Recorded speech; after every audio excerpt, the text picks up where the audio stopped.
And this was the scene just over 17 hours ago in northern Japan when that tsunami swept everything before it in, taking out houses and cars, picking up vehicles and tossing them around. Incredible video as this 23-foot tsunami made its way 6 miles inland in northern Japan. Right now, in some parts, it is difficult to know where the coast ends and where the land begins.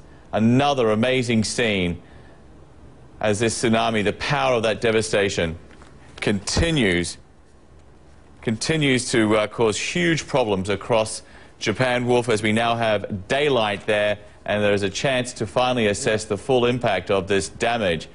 And just look at those images; they really are extraordinary. Yeah, look at this. This is really shocking. This video that we're seeing from the devastation from the tsunami. This was land, but it's now all water. When you think about the waves coming in, let's say at 10 feet or whatever, and the waves coming in at this powerful rate, not just a wave, but for long distances, and the water that's just thrust on the land, destroying everything in its wake. It's really heartbreaking to see this. And among other things, Japan's Kyoto News Agency is now reporting that some radioactivity may be leaking from a nuclear reactor north of Tokyo. There are concerns right now that in the aftermath of the earthquake, this reactor may be losing its ability to adequately cool its core.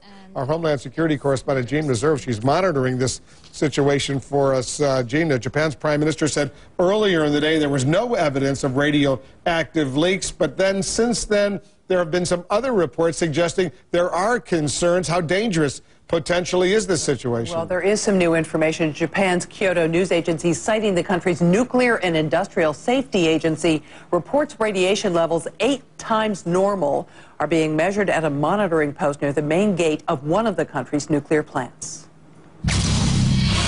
Rattling in the earthquake, Japan's Fukushima Daiichi nuclear power plant. An American working inside told his wife of falling lights and windows. Everything was shaking, and next thing they were told to get out, leave, evacuate. 3,000 people living close to the plant were also told to get out. So far, they have not seen evidence of radiation leaks, but obviously you've got to take all potential precautions. When the quake hit, the reactor automatically shut down. But power coming into the plant was also disrupted, shutting down the system which cools the reactor core, which is very hot even when the plant isn't running. It's sort of like putting a pan in the oven. You can turn the oven off, but if you go in and reach for that pan, you're going to burn yourself because the pan is still hot. The cooling system has redundancies. When the grid goes down, emergency generators are supposed to kick in, but those were flooded. Right now, batteries are running the system.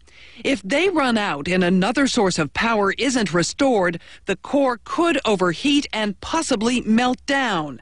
The plant is designed to contain the radioactivity, but the pressure could be extreme.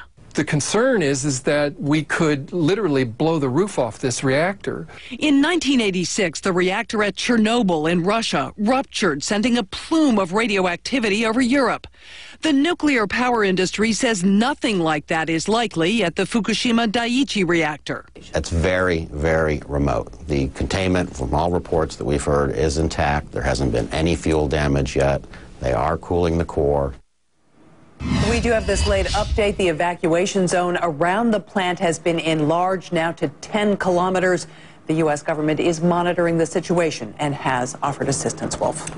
That's a very worrisome part of the story, Jean. Thanks. We'll stay on top of it. Much more of the breaking news coverage right after this.